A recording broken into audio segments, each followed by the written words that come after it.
ഇന്ന് മെയ് 1 തൊഴിലാളി ദിനം. സർവ്വദേശീയ തലത്തിൽ തന്നെ തൊഴിലാളി വർഗ പോരാട്ടങ്ങൾക്ക് കരുത്തും ആവേശവും പകരുന്ന ദിനമാണ് മെയ് 1.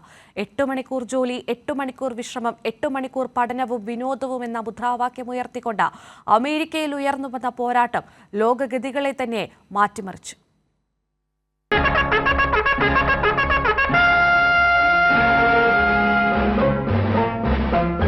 സർവരാജ്യ തൊഴിലാളികളെ സംഘടിക്കുവിൻ, സംഘടിച്ച്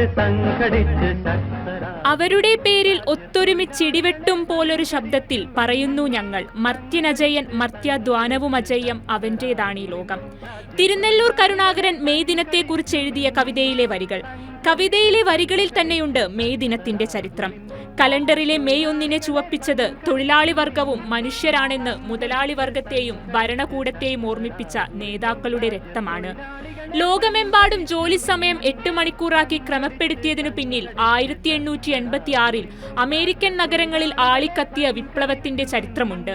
ചിക്കാഗോ തെരുവുകളിൽ അന്നുയർന്ന മുദ്രാവാക്യങ്ങളുടെ അലയൊലി അമേരിക്കൻ സാമ്രാജ്യത്തെ മാത്രമല്ല, ലോകത്തെ മുഴുവൻ പിടിച്ചുകുലുക്കി. ഇപ്പോഴും തൊഴിലാളികളുടെ സംഘടിത ശബ്ദത്തെ മുതലാളികളും ഭരണകൂടവും ഭയക്കുന്നതിന്റെ പിന്നിലും രക്തസാക്ഷികളായ തൊഴിലാളി നേതാക്കളെക്കുറിച്ചും അവർ നടത്തിയ പോരാട്ട വീര്യത്തെക്കുറിച്ചുമുള്ള ഓർമ്മകളാണ്. മുതലാളിമാരെ കേട്ടോളൂ, നിങ്ങൾക്ക് ഞങ്ങളുടെ ശബ്ദം ഞെരിച്ചമർത്താനായേക്കും, പക്ഷേ ഞങ്ങളുടെ ശബ്ദം പുറത്തു വന്നു കഴിഞ്ഞു. ഇത് അമേരിക്കയും കടന്ന് പ്രവഹിക്കുക തന്നെ ചെയ്യും. കഴുമരത്തിലേറും മുൻപ് മെയ് ദിന രക്തസാക്ഷി വിളിച്ചു പറഞ്ഞ വാക്കുകൾ. 1904 ആംസ്റ്റർഡാമിൽ വെച്ച് നടന്ന ഇന്റർനാഷണൽ സോഷ്യലിസ്റ്റ് കോൺഫറൻസിന്റെ വാർഷിക യോഗത്തിലാണ് 8 മണിക്കൂർ ജോലി സമയമാക്കിയതിന്റെ വാർഷികമായി മെയ് 1 തൊഴിലാളി ദിനമായി കൊണ്ടാടുവാൻ തീരുമാനിച്ചത്. ചൈനയ്ക്കും റഷ്യയ്ക്കും പിന്നാലെ ലോകം മുഴുവൻ മെയ് ദിനം ആഘോഷിക്കാൻ തുടങ്ങി. ഇന്ന് 80ഓളം രാജ്യങ്ങളിൽ മെയ് ദിനം പൊതു അവധിയാണ്. ഇന്ത്യയിലെ മെയ് ദിനത്തെ സംബന്ധിച്ചിടത്തോളം 1923 അന്നത്തെ മദ്രാസിലാണ് രാജ്യം ആദ്യമായി തൊഴിലാളി ദിനാഘോഷത്തിന് സാക്ഷ്യം വഹിച്ചത്. മെയ് ദിനം വെറുമൊരു തൊഴിൽ ദിനമല്ല, തൊഴിലാളികളുടെ അവകാശ പ്രഖ്യാപനമാണ്.